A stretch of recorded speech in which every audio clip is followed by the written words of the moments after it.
Hello friends, book insider पर आप सभी का स्वागत है। आज हम बात करने वाले हैं the other kind of smart by Harvey Deutschendorf book के बारे में। आरुष हमेशा से मानता था कि अगर दिमाग तेज हो तो जिंदगी में कोई भी मुश्किल हल की जा सकती है।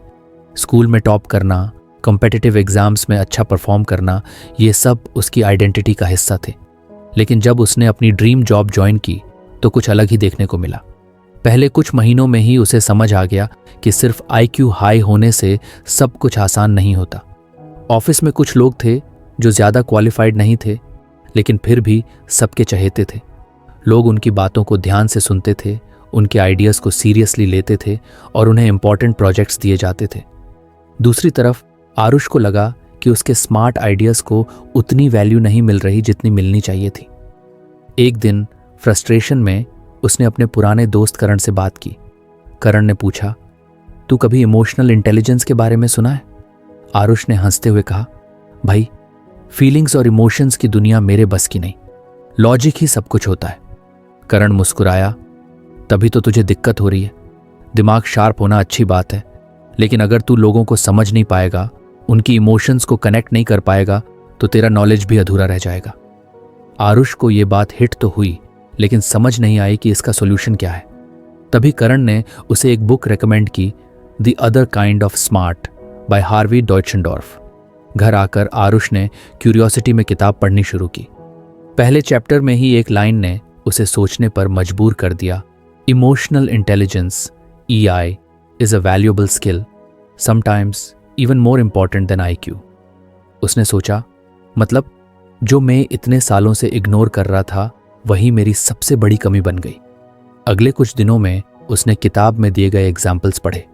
इसमें बताया गया था कि कैसे हाई EI वाले लोग अपने इमोशंस को कंट्रोल करना, दूसरों की फीलिंग्स को समझना और सही तरीके से रिस्पॉन्ड करना जानते हैं। इसका मतलब ये नहीं था कि इमोशंस को सप्रेस करना है, बल्कि उन्हें स्मार्टली मैनेज करना है।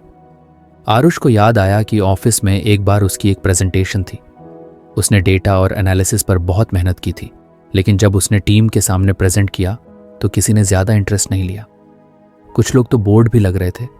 उसकी एक फीमेल कलीग अनुष्का उसी दिन एक छोटा सा आइडिया लेकर आई थी, लेकिन जब उसने उसे प्रेजेंट किया तो पूरा रूम एंगेज था। अब आरुष को समझ में आया कि फ़र्क सिर्फ डेटा और नॉलेज का नहीं था, बल्कि डिलीवरी और कनेक्शन का भी था। अनुष्का ने अपनी बात को एक स्टोरी की तरह रखा था, जिससे लोग उसे रिलेट कर सके। उसने ऑडियंस के इमोशंस को अंडरस्टैंड किया था और उनके पॉइंट ऑफ व्यू से बात की थी। इस रियलाइजेशन के बाद आरुष ने अपने आसपास के लोगों को नए नजरिए से देखना शुरू किया। उसे महसूस हुआ कि जो लोग ऑफिस में सबसे ज्यादा सक्सेसफुल थे वो सिर्फ टेक्निकली स्ट्रांग नहीं थे, बल्कि उनके पास एक अलग तरह की स्किल थी, लोगों के साथ कनेक्ट करने की एबिलिटी। एक दिन आरुष ने अपनी टीम के लीड रोहित को ऑब्जर्व किया। रोहित हमेशा काल्म रहते थे, चाहे कितनी भी टेंशन वाली सिचुएशन हो। एक बार जब एक क्लाइंट प्रोजेक्ट में बड़ी प्रॉब्लम आ गई थी तो पूरी टीम पैनिक कर रही थी, लेकिन रोहित ने सबको शांत किया, सबकी बातें सुनी और फिर एक सोल्यूशन निकाला। उस समय किसी को भी ऐसा नहीं लगा कि रोहित ऑर्डर्स दे रहे हैं, बल्कि सबको लगा कि वो उनकी प्रॉब्लम समझ रहे हैं और साथ में सोल्यूशन ढूंढ रहे हैं। आरुष को समझ आ गया कि इमोशनल इंटेलिजेंस का मतलब सिर्फ दूसरों की फीलिंग समझना नहीं है, बल्कि अपने इमोशंस को भी हैंडल करना है।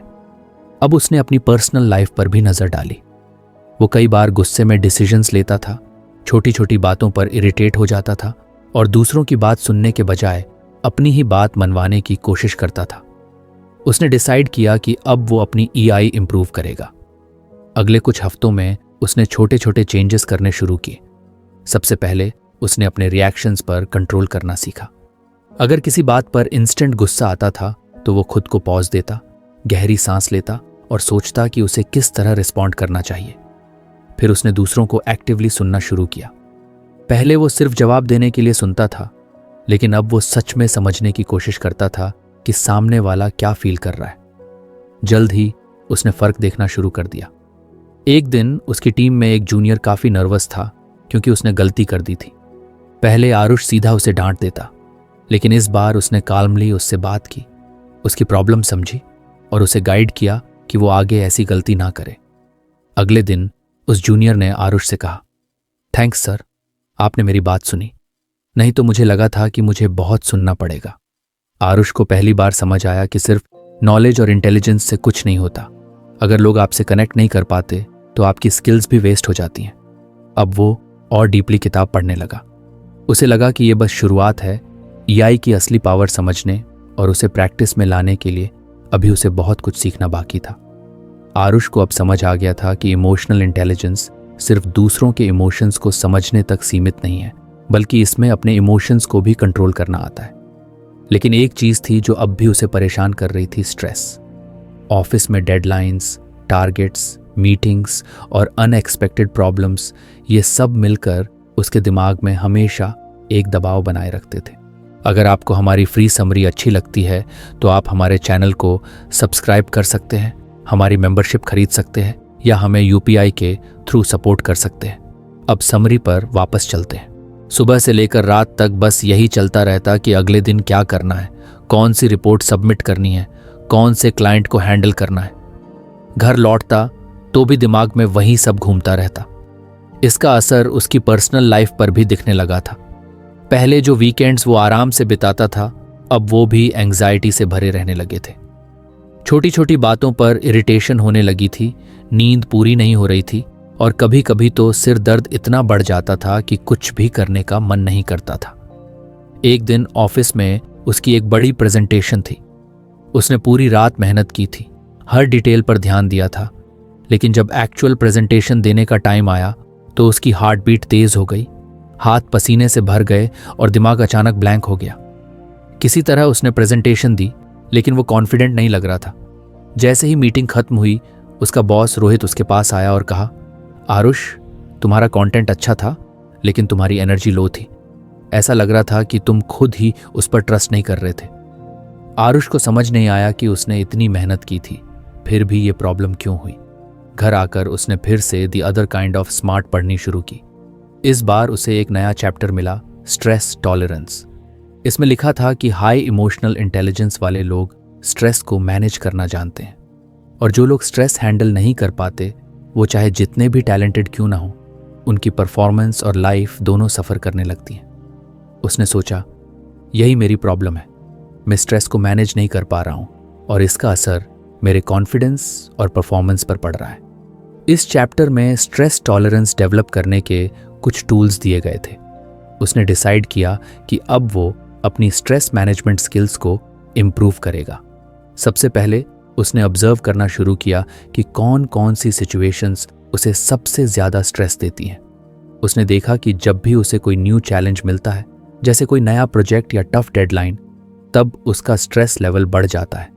उसे फेलियर का डर सताने लगता था और वो ओवरथिंक करने लगता था। फिर उसने अपने पुराने बिहेवियर को एनालाइज किया। उसे एहसास हुआ कि जब भी वो स्ट्रेस में होता था, वो या तो ओवरवर्क करने लग जाता था या फिर कंप्लीटली अवॉइड करता था। दोनों ही तरीकों से उसकी परेशानी कम होने के बजाय और बढ़ जाती थी। अब उसने किताब में दिए गए टेक्निक्स को अप्लाई करना शुरू किया। पहली चीज जो उसने सीखी वो थी पॉज बिफोर रिएक्शन। पहले जब कोई अर्जेंट मेल आता था या कोई अनएक्सपेक्टेड प्रॉब्लम सामने आती थी तो उसका इमीडिएट रिएक्शन पैनिक का होता था। लेकिन अब उसने प्रैक्टिस करना शुरू किया कि किसी भी स्ट्रेसफुल सिचुएशन में सबसे पहले एक पॉज लेगा, गहरी सांस लेगा, 10 सेकंड खुद को काल्म करेगा और फिर सोचेगा कि लॉजिकली इस प्रॉब्लम को कैसे सॉल्व किया जाए। दूसरी चीज थी रीफ्रेम द सिचुएशन। पहले अगर कोई टफ डेडलाइन आती थी तो उसका माइंड तुरंत नेगेटिव हो जाता था, अब तो इम्पॉसिबल है, ये तो मैस हो जाएगा। लेकिन अब उसने सोचना शुरू किया, ये चैलेंज है और अगर मैं इसे स्मार्टली हैंडल कर लूं तो ये मेरे ग्रोथ के लिए अच्छा होगा। धीरे धीरे उसे अपने अंदर बदलाव महसूस होने लगा। पहले जहां छोटी छोटी चीजें उसे परेशान कर देती थीं, अब वो उन्हें ज्यादा काल्मली हैंडल करने लगा था। एक दिन ऑफिस में एक ऐसी सिचुएशन आ गई जिसने उसकी प्रोग्रेस को टेस्ट कर दिया। एक बहुत बड़ा प्रोजेक्ट उसकी टीम को दिया गया था और उसके पास सिर्फ 3 दिन थे इसे कंप्लीट करने के लिए। उसकी टीम के कई लोग ऑलरेडी दूसरे टास्क्स में बिजी थे और प्रेशर बहुत हाई था। पहले के आरुष को यह सुनते ही एंग्जाइटी होने लगती, लेकिन इस बार उसने खुद को कंट्रोल किया। सबसे पहले उसने काल्मली सिचुएशन को एनालाइज किया।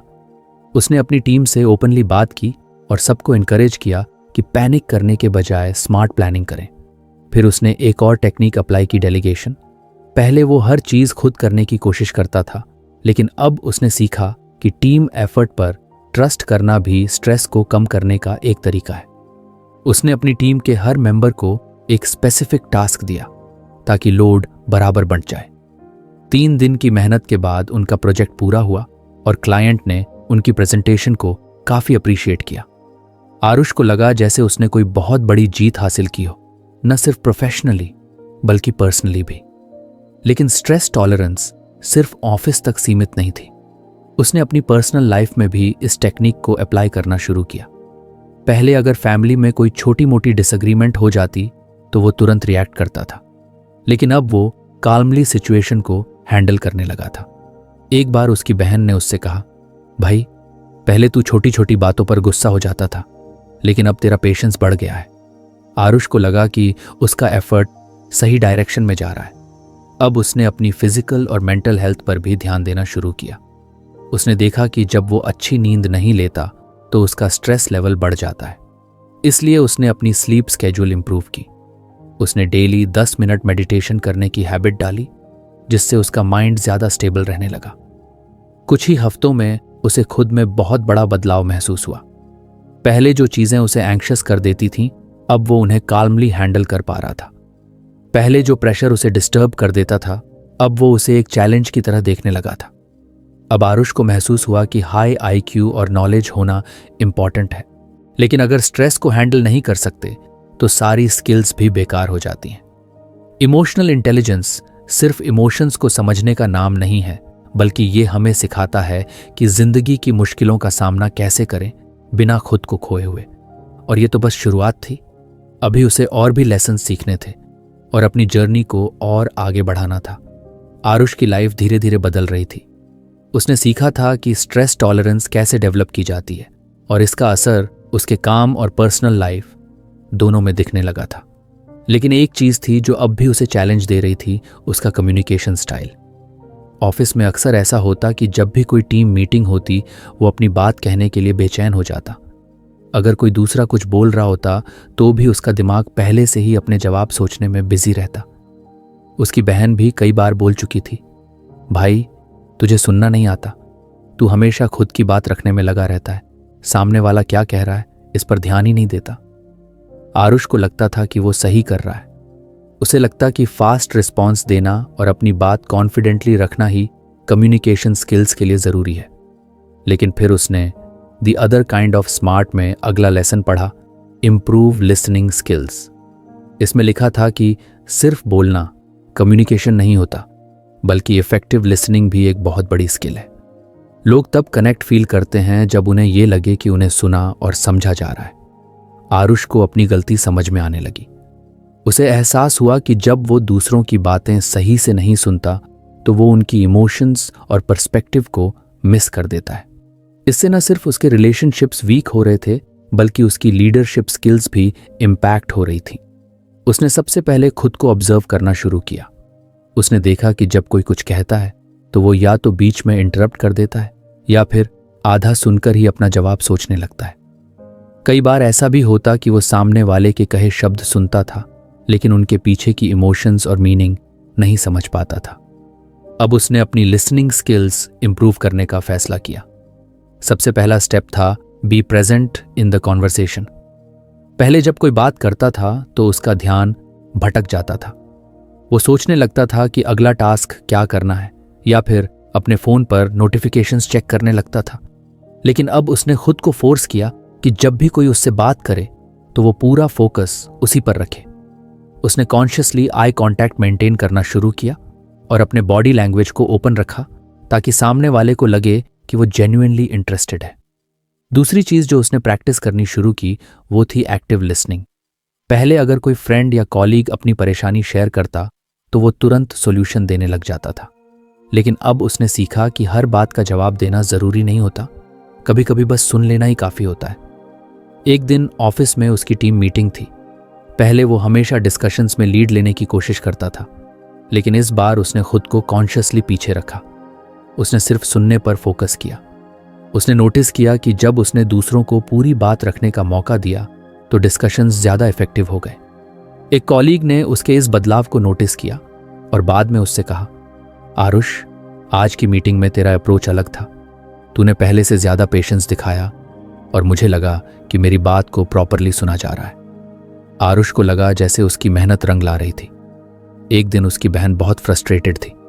उसने आकर कहा, भाई, मुझे तुझसे कुछ बात करनी है। पहले के आरुष ने तुरंत अपना फ़ोन उठाया होता और साथ में स्क्रॉल करता रहता, लेकिन इस बार उसने फ़ोन दूर रखा और पूरी तरह उसकी तरफ ध्यान दिया। उसकी बहन अपनी प्रॉब्लम एक्सप्लेन करने लगी। पहले जब वो कुछ कहती थी तो आरुष तुरंत उसे सॉल्यूशंस देने लग जाता था, लेकिन इस बार उसने बस ध्यान से सुना।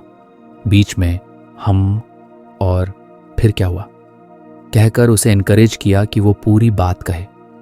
जब उसकी बहन बोल चुकी तो उसने कहा, थैंक्स भाई, तूने सच में सुना। मुझे हल्का लग रहा है। पहले मैं कुछ भी बोलती थी तो तुझे बस जल्दी से जवाब देना होता था, लेकिन आज ऐसा लगा कि मेरी बात को इम्पोर्टेंस मिली। आरुष को समझ आ गया था कि सिर्फ सुन लेना ही काफ़ी नहीं होता, बल्कि सामने वाले को ये फील कराना कि उनकी बात इम्पॉर्टेंट है, ये ज़्यादा ज़रूरी होता है। एक और चीज़ जो उसने सीखी वो थी एम्पैथेटिक लिसनिंग। पहले अगर कोई अपने इश्यूज डिस्कस करता तो वो उसे लाइटली लेता था, लेकिन अब उसने सोचना शुरू किया कि सामने वाले की सिचुएशन में खुद को रख कर देखे। ऑफिस में एक दिन उसका जूनियर समीर उसके पास आया और बोला, भाई, मुझे लग रहा है कि मैं अपनी परफॉर्मेंस इंप्रूव नहीं कर पा रहा। रोज ट्राई करता हूं, लेकिन कहीं ना कहीं कमी रह जाती है। पहले के आरुष ने शायद उसे बोल दिया होता, अरे ज्यादा सोच मत, बस मेहनत करता रहे। लेकिन अब उसने एम्पैथेटिकली सुनने का फैसला किया। उसने समीर से कहा, मैं समझ सकता हूं, ये फ्रस्ट्रेशन रियल है, लेकिन क्या तूने सोचा कि तुझे सबसे ज्यादा दिक्कत कहां आ रही है? समीर ने कुछ देर सोचा और फिर कहा, शायद मैं अपनी प्रायोरिटीज सही से सेट नहीं कर पा रहा। अब आरुष ने अपनी तरफ से सजेस्ट किया, अगर तुझे लगे तो हम तेरे टास्क्स को कुछ ऑर्गेनाइज कर सकते हैं। तू चाहे तो मैं तुझे हेल्प कर सकता हूं। समीर का चेहरा ब्राइट हो गया। उसने कहा, थैंक्स यार, अब सच में लग रहा है कि कोई मुझे समझ रहा है। आरुष को रियलाइज हुआ कि पहले जब वो सिर्फ अपने जवाब देने में लगा रहता था तो लोग उससे सिर्फ फॉर्मल बातें करते थे, लेकिन जब उसने जेन्युइनली सुनना शुरू किया तो लोग उसके साथ ओपन और कंफर्टेबल महसूस करने लगे। लिसनिंग सिर्फ वर्ड्स सुनने तक सीमित नहीं था, बल्कि सामने वाले के इमोशंस और बॉडी लैंग्वेज को भी ऑब्जर्व करना था।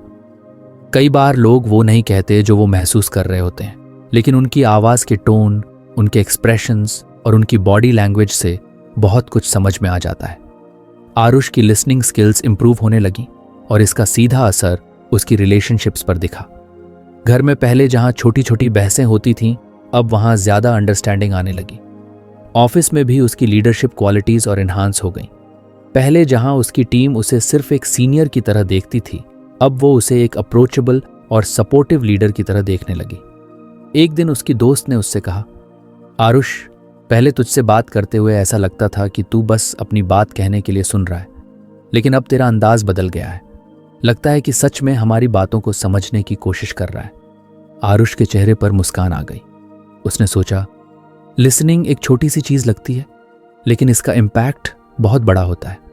अब उसे एहसास हुआ कि सिर्फ तेज बोलने, आर्ग्यूमेंट जीतने या खुद को सबसे ज्यादा स्मार्ट दिखाने से कुछ नहीं होता। असली स्मार्टनेस तब होती है जब इंसान दूसरों को समझने के लिए रेडी हो, उनके इमोशंस को रिस्पेक्ट करे और ऐसा माहौल बनाए जहां लोग फ्रीली अपनी बात रख सकें। इमोशनल इंटेलिजेंस सिर्फ स्ट्रेस हैंडल करने या खुद को एक्सप्रेस करने तक सीमित नहीं था। इसमें दूसरों को समझना, उनको वैल्यू देना और उनके साथ जेन्युइनली कनेक्ट करना भी उतना ही जरूरी था। आरुष को अब पता था कि उसने एक और बड़ा स्टेप ले लिया है, लेकिन ये जर्नी अभी भी बाकी थी। अभी भी बहुत कुछ सीखना था और उसे खुद को और बेटर बनाना था। आरुष अब तक अपनी इमोशनल इंटेलिजेंस को काफ़ी इंप्रूव कर चुका था। उसने स्ट्रेस को हैंडल करना सीख लिया था और अपनी लिसनिंग स्किल्स भी बेहतर कर ली थी। लेकिन एक चीज़ जो उसे अभी भी चैलेंज कर रही थी वो थी असर्टिवनेस। कई बार ऑफिस में या पर्सनल लाइफ में ऐसी सिचुएशंस आ जाती थीं जहां उसे अपनी बात मजबूती से रखनी चाहिए थी, लेकिन या तो वो टकराव से बचने के लिए चुप हो जाता या फिर ज़रूरत से ज़्यादा अग्रेसिव हो जाता। उसे समझ नहीं आता था कि असर्टिवनेस और अग्रेसिवनेस में क्या फ़र्क है। वो सोचता था कि अगर उसने अपनी बात कॉन्फिडेंटली रखी तो लोग उसे रूड समझेंगे, और अगर उसने कुछ नहीं कहा तो लोग उसे लाइटली लेने लगेंगे। उसे याद आया कि ऑफिस में कई बार ऐसा हुआ था कि मीटिंग में किसी और का आइडिया अप्रूव हो गया, जबकि उसका आइडिया बेहतर था, लेकिन क्योंकि उसने अपने आइडिया को कॉन्फिडेंटली पुश नहीं किया, इसलिए उसकी बात उतनी सीरियस नहीं ली गई। उसे अपने मैनेजर के सामने सैलरी रेज की बात करनी थी, लेकिन हर बार जब वो सोचना शुरू करता तो उसे डर लगता कि कहीं वो ज्यादा डिमांड न कर ले या उसे गलत न समझ लिया जाए। इसी हेजिटेशन की वजह से उसने कई बार अपनी ग्रोथ अपॉर्चुनिटीज को मिस कर दिया था। लेकिन अब जब उसने the other kind of smart में असर्टिवनेस के बारे में पढ़ा तो उसे समझ आया कि असर्टिवनेस का मतलब दूसरों पर हावी होना नहीं होता, बल्कि अपनी बात को क्लियर, कॉन्फिडेंट और रिस्पेक्टफुल तरीके से रखना होता है। इसमें न तो झिझक होनी चाहिए और न ही अग्रेशन। आरुष ने सबसे पहले अपनी सिचुएशंस को एनालाइज किया जहां उसे असर्टिवनेस की जरूरत थी। उसने देखा कि सबसे ज्यादा दिक्कत ऑफिस में थी, जहां वो अपनी टीम के साथ काम करते हुए कई बार कॉम्प्रोमाइज कर लेता था, भले ही वो सही हो। दूसरी परेशानी उसकी पर्सनल लाइफ में थी, जहां वो कई बार दूसरों की फीलिंग्स को ज्यादा इंपॉर्टेंस देकर अपनी नीड्स को इग्नोर कर देता था। उसने छोटे छोटे स्टेप्स लेने शुरू किए। सबसे पहले उसने खुद को मेंटली प्रिपेयर किया कि उसे अपनी बात कहनी होगी, चाहे सिचुएशन कुछ भी हो। एक दिन ऑफिस में उसकी टीम एक नए प्रोजेक्ट पर डिस्कशन कर रही थी। उसके एक साथी ने एक प्लान सजेस्ट किया जो आरुष को प्रैक्टिकली सही नहीं लग रहा था। पहले वो शायद चुप रह जाता, लेकिन इस बार उसने असर्टिवली अपनी बात रखी। उसने कहा, मुझे लगता है कि ये अप्रोच हमारे टाइमलाइन के हिसाब से कुछ रिस्की हो सकता है। अगर हम इस पर कुछ और डिस्कशन करें तो शायद एक बेटर सॉल्यूशन निकाल सकते हैं। पहले जब वो डिसएग्रीमेंट जताता था तो या तो डिफेंसिव हो जाता था या फिर वो इतना सॉफ्टली बोलता था कि लोग उसे इग्नोर कर देते थे। लेकिन इस बार उसने एक बैलेंस्ड टोन रखी, कॉन्फिडेंट, क्लियर और रिस्पेक्टफुल। उसकी बात को नोटिस किया गया और डिस्कशन आगे बढ़ी। कुछ देर बाद टीम ने उसके पॉइंट को एक्सेप्ट किया और एक बेटर सॉल्यूशन पर अग्री कर लिया। आरुष को पहली बार महसूस हुआ कि असर्टिवनेस सिर्फ बोलने में नहीं बल्कि सही तरीके से अपनी बात रखने में होती है। अगला चैलेंज उसके मैनेजर के साथ था। उसे सैलरी रेज की बात करनी थी, लेकिन पहले की तरह हेजिटेशन महसूस हो रही थी। उसने खुद को मेंटली तैयार किया और अपनी बात को पहले से स्ट्रक्चर कर लिया। जब वो मैनेजर से मिला तो उसने सीधे मुद्दे पर आते हुए कहा, मैं पिछले 1 साल से कंसिस्टेंट परफॉर्मेंस दे रहा हूं और मेरी रिस्पॉन्सिबिलिटीज भी इंक्रीज हुई हैं। मैं चाहता हूं कि हम मेरी कॉम्पेंसेशन को इस हिसाब से रिव्यू करें। पहले वो शायद इधर उधर की बातें करके धीरे से टॉपिक इंट्रोड्यूस करता, लेकिन इस बार उसने सीधे और प्रोफेशनली बात की। उसका मैनेजर उसकी बात को सीरियसली लेने लगा और उसने कहा कि वो इस पर डिस्कशन करेगा। आरुष को अब समझ आ रहा था कि असर्टिवनेस का सबसे बड़ा हिस्सा सेल्फ बिलीफ होता है। अगर वो खुद अपनी बात को कॉन्फिडेंटली नहीं कहेगा तो दूसरा क्यों सुनेगा। घर में भी उसने छोटे छोटे बदलाव करने शुरू किए। उसकी बहन अक्सर उससे अपनी छोटी छोटी चीजों में हेल्प मांगती थी, भले ही वो खुद कर सकती थी। पहले आरुष ना नहीं कह पाता था, लेकिन अब उसने सोचा कि असर्टिवनेस यहां भी जरूरी है। जब उसकी बहन ने उससे कहा, भाई मुझे आज रात के लिए प्रोजेक्ट प्रिंटआउट्स निकाल कर देगा, तो इस बार उसने मना कर दिया, नहीं मैं अभी अपने काम में बिजी हूं, तू खुद निकाल सकती है। पहले शायद वो गिल्ट महसूस करता, लेकिन अब उसे पता था कि दूसरों को खुश करने के लिए अपनी नीड्स को हमेशा इग्नोर करना सही नहीं होता। ऑफिस में उसकी असर्टिवनेस धीरे धीरे और बेहतर होने लगी। एक दिन उसका एक कॉलीग जो अक्सर अपना काम दूसरों पर डाल देता था, आरुष के पास आया और बोला, यार मेरा रिपोर्ट तैयार करने का टाइम नहीं मिल रहा, तू कर देगा। पहले के आरुष शायद हाँ कह देता, लेकिन इस बार उसने कॉन्फिडेंटली जवाब दिया, नहीं ये तेरी रिस्पॉन्सिबिलिटी है और मेरे पास पहले से ही मेरे टास्क्स हैं। उसके कॉलीग को शायद कुछ उम्मीद थी कि आरुष उसकी मदद कर देगा, लेकिन जब उसने देखा कि आरुष ने क्लियर और फर्म तरीके से मना कर दिया तो उसने कोई और एक्सक्यूज नहीं बनाया और खुद ही अपना काम करने लगा। आरुष को यह समझ में आने लगा था कि असर्टिवनेस सिर्फ सिचुएशंस को हैंडल करने का तरीका नहीं है, बल्कि ये उसकी ओवरऑल पर्सनालिटी को ग्रो करने में भी मदद कर रही थी। पहले जहां वो अक्सर सिचुएशन से बचने की कोशिश करता था, अब वो अपनी बात मजबूती से रखने लगा था। एक दिन उसकी टीम में एक नया प्रोजेक्ट असाइन हुआ। उसकी टीम के कुछ लोग चाहते थे कि आरुष इस पर लीड करे, लेकिन उसका एक सीनियर इस रोल को खुद लेना चाहता था। पहले के आरुष शायद पीछे हट जाता, लेकिन इस बार उसने खुद को पीछे नहीं किया। उसने टीम के सामने कॉन्फिडेंटली कहा, मुझे लगता है कि मेरे पास इस प्रोजेक्ट को हैंडल करने की राइट स्किल्स हैं और मैंने इस तरह के टास्क्स पहले भी सक्सेसफुली मैनेज किए हैं। मैं इसे लीड करने के लिए तैयार हूं। उसके असर्टिव अप्रोच को देखकर टीम ने उसकी बात को सीरियसली लिया और आखिरकार उसे प्रोजेक्ट लीड करने दिया गया। आरुष को अब एक और चीज समझ आई। असर्टिवनेस सिर्फ प्रोफेशनल सेटिंग में ही नहीं, बल्कि पीरियडिकल रिलेशनशिप में भी एक्चुअली इंपॉर्टेंट थी। करता था जैसे कि किसी जगह चलने के लिए या कोई काम करने के लिए, भले ही आरुष के पास टाइम ना हो। पहले वो सिर्फ इसलिए हाँ कर देता था ताकि दोस्त को बुरा ना लगे, लेकिन इस बार जब उसका दोस्त उससे वीकेंड पर बाहर चलने को कहने लगा तो उसने साफ कहा, मुझे इस वीकेंड कुछ रेस्ट चाहिए, मैं नहीं आ पाऊंगा। पहले वाला आरुष शायद एक्सक्यूजेस बनाकर मना करता, लेकिन अब उसने डायरेक्टली और रिस्पेक्टफुली अपनी बात रख दी। उसके दोस्त ने कुछ देर इंसिस्ट किया, लेकिन जब उसने देखा कि आरुष क्लियर है तो उसने बात बदल दी। आरुष को अब पता था कि असर्टिवनेस एक बहुत जरूरी स्किल थी और इसका मतलब सिर्फ खुद को एक्सप्रेस करना नहीं था, बल्कि अपनी बाउंड्रीज सेट करना और दूसरों को यह दिखाना कि उसकी नीड्स भी इक्वली इंपॉर्टेंट है। जैसे जैसे वो इस नए वर्जन में ढल रहा था, उसे लगने लगा कि उसकी ओवरऑल पर्सनैलिटी पहले से ज्यादा कॉन्फिडेंट और बैलेंस्ड हो गई है। अब उसे किसी भी सिचुएशन में अपनी बात रखने से डर नहीं लगता था। वो जानता था कि उसे क्या चाहिए और अब वो उसे पाने के लिए तैयार था। लेकिन ये जर्नी अभी खत्म नहीं हुई थी। उसे और सीखना था और खुद को और बेहतर बनाना था। आरुष को अब महसूस होने लगा था कि असर्टिवनेस ने उसकी जिंदगी में एक नया कॉन्फिडेंस भर दिया है। अब वो अपनी बात साफ और कॉन्फिडेंटली रख पाता था, बिना किसी गिल्ट के। लेकिन एक और चीज थी जो उसने महसूस की, असर्टिवनेस सिर्फ अपनी बात कहने तक सीमित नहीं थी, बल्कि दूसरों की भावनाओं को समझना और उनकी पर्सपेक्टिव को रिस्पेक्ट करना भी उतना ही जरूरी था।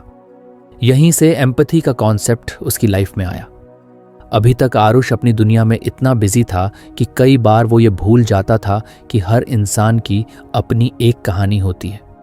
ऑफिस में अगर कोई काम डिले हो जाता तो वो फ्रस्ट्रेटेड हो जाता था, बिना ये जाने कि सामने वाला किस सिचुएशन से गुजर रहा है।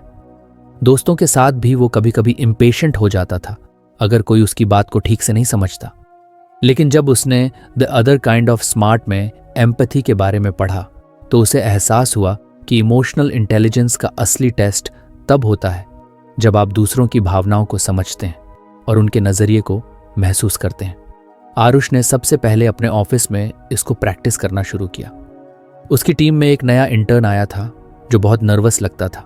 जब भी कोई उससे काम के बारे में पूछता वो हड़बड़ा जाता और ठीक से जवाब नहीं दे पाता। पहले आरुष को लगता कि शायद ये लड़का काम में इंटरेस्ट नहीं ले रहा, लेकिन अब उसने एक डिफरेंट अप्रोच अपनाने का सोचा। उसने उसे एक दिन लंच के लिए इनवाइट किया और कैजुअली बात करने लगा। कुछ देर बाद इंटर्न ने खुद ही बताया कि वो पहली बार किसी कॉर्पोरेट एनवायरनमेंट में काम कर रहा है और उसे लगता है कि वो बाकी लोगों जितना अच्छा नहीं कर रहा। अगर ये पहले का आरुष होता तो शायद बस उसे कह देता कि उसे अपने काम पर ध्यान देना चाहिए, लेकिन अब उसने एम्पैथी को अपनाते हुए कहा, मैं समझ सकता हूं कि नया माहौल कुछ इंटिमिडेटिंग हो सकता है। जब मैं पहली बार आया था तब मुझे भी ऐसा ही लगता था, लेकिन ट्रस्ट मी, धीरे धीरे सब सीख जाओगे। अगर किसी भी चीज में मदद चाहिए हो तो फील फ्री टू आस्क। उस इंटर्न के चेहरे पर पहली बार कॉन्फिडेंस दिखा। कुछ हफ्तों बाद आरुष ने नोटिस किया कि वो ज्यादा कंफर्टेबल हो गया था और पहले से बेहतर काम कर रहा था। आरुष को समझ आया कि एम्पैथी सिर्फ दूसरों को सपोर्ट करने के लिए नहीं होती, बल्कि इससे एक पॉजिटिव एनवायरनमेंट भी बनता है जहां लोग ग्रो कर सकते हैं। ऑफिस के बाहर भी आरुष ने एम्पैथी को प्रैक्टिस करना शुरू किया। एक दिन वो अपने पुराने दोस्त विशाल से मिलने गया, जो कई महीनों से कुछ डिस्टेंट था। आरुष को लगा कि शायद विशाल को अब उसकी जरूरत नहीं रही या वो अपनी ही दुनिया में बिजी हो गया है।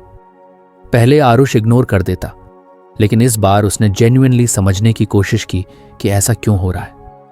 उसने विशाल से कैजुअली पूछा, तू काफी टाइम से कुछ अलग लग रहा है, सब ठीक है?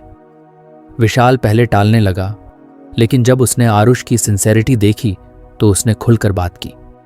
उसने बताया कि पिछले कुछ महीनों से वो फाइनेंशियल स्ट्रेस से गुजर रहा था और उसे समझ नहीं आ रहा था कि इस सिचुएशन को कैसे हैंडल करे। अगर आरुष पहले की तरह होता तो शायद वो यही कहता कि अरे सब ठीक हो जाएगा, टेंशन मत ले। लेकिन इस बार उसने उसकी फीलिंग्स को एक्नॉलेज किया और कहा, मैं समझ सकता हूं कि ये कितना मुश्किल हो सकता है। अगर कभी तुझे किसी भी चीज में हेल्प चाहिए तो बेझिझक बता। विशाल के चेहरे पर हल्की सी राहत आई, जैसे उसे पहली बार किसी ने सही मायनों में सुना हो। आरुष को एहसास हुआ कि एम्पैथी सिर्फ ये नहीं होती कि आप किसी की परेशानी सुन लें, बल्कि ये भी होती है कि आप सामने वाले को फील कराएं कि वो अकेला नहीं है। धीरे धीरे आरुष के इंटरेक्शंस बदलने लगे। उसने महसूस किया कि जब भी वो एम्पैथी के साथ किसी से बात करता तो वो इंसान उससे ज्यादा ओपन और कंफर्टेबल महसूस करता था। एक दिन ऑफिस में उसकी टीम के एक साथी की प्रेजेंटेशन बहुत खराब हो गई। बाकी सब लोग उसकी परफॉर्मेंस को लेकर कंप्लेन कर रहे थे, लेकिन आरुष ने सोचा कि शायद कोई और वजह हो सकती है। उसने उससे कैजुअली बात की और पता चला कि उसके घर में कुछ पर्सनल प्रॉब्लम्स चल रही थी, जिसकी वजह से वो ठीक से फोकस नहीं कर पा रहा था। पहले वाला आरुष शायद सोचता कि ये उसकी पर्सनल प्रॉब्लम है, इससे मुझे क्या। लेकिन अब उसने एम्पैथी को अपनाते हुए कहा, अगर तुझे किसी चीज में मदद चाहिए तो बता, मैं तेरी प्रेजेंटेशन स्किल्स को इम्प्रूव करने में मदद कर सकता हूं, अगर तुझे लगे कि ये यूजफुल होगा। उसका कॉलीग जेन्युइनली थैंकफुल था, क्योंकि पहली बार किसी ने उसे सिर्फ क्रिटिसाइज नहीं किया बल्कि समझने की कोशिश की थी। आरुष को अब समझ में आने लगा था कि एम्पैथी सिर्फ एक सॉफ्ट स्किल नहीं थी, बल्कि ये एक सुपर पावर थी जो रिलेशनशिप्स को मजबूत बनाती थी। घर में भी उसने एम्पैथी को अप्लाई करना शुरू किया। उसकी माँ कभी कभी छोटी छोटी बातों पर ज्यादा चिंता करने लगती थी और पहले आरुष उन्हें बोल देता, अरे माँ इतनी टेंशन मत लिया करो। लेकिन अब उसने उनकी फीलिंग्स को समझने की कोशिश की। एक दिन जब उसकी माँ कुछ परेशान लग रही थी तो उसने उनसे कैजुअली पूछा, क्या हुआ माँ, कुछ परेशान लग रही हो? पहले वो अवॉइड करने लगी, लेकिन जब आरुष ने कुछ और ध्यान दिया तो उन्होंने बताया कि उन्हें लग रहा था कि घर में कोई उनकी फीलिंग्स को समझता ही नहीं। आरुष को एहसास हुआ कि कई बार हम अपने करीबी लोगों को फॉर ग्रांटेड ले लेते हैं और उनकी इमोशंस को समझने की कोशिश ही नहीं करते। उसने माँ से कहा, माँ मुझे पता है कि हम सब अपने अपने काम में बिजी रहते हैं, लेकिन इसका मतलब ये नहीं कि आपकी बातों का कोई मतलब नहीं है। जो भी आपको परेशान कर रहा है मुझे बताओ, मैं सुन रहा हूं। उस दिन माँ के चेहरे पर जो हल्की सी राहत थी वो आरुष के लिए एक बड़ी सीख थी। आरुष को अब यह स्किल इतनी नेचुरल लगने लगी थी कि वो ऑटोमेटिकली हर सिचुएशन में एम्पैथी को अप्लाई करने लगा था। एक दिन उसकी एक कॉलीग बहुत फ्रस्ट्रेटेड दिख रही थी तो उसने बस इतना पूछा, तुझे आज कुछ अलग लग रहा है, सब ठीक है? पहले शायद वो कुछ भी जवाब न देती, लेकिन इस बार उसने कुछ देर बाद कहा, हाँ बस आज का दिन कुछ मुश्किल था, थैंक्स फॉर आस्किंग। आरुष को समझ आ गया था कि कई बार एम्पैथी का मतलब सिर्फ सॉल्यूशंस देना नहीं होता, बल्कि बस किसी की फीलिंग्स को एक्नॉलेज करना भी काफी होता है। अब आरुष को एहसास हुआ कि असर्टिवनेस और एम्पैथी एक साथ कैसे काम करते हैं। वो अपनी बात कॉन्फिडेंटली कह सकता था, लेकिन साथ ही सामने वाले की इमोशंस को भी समझ सकता था।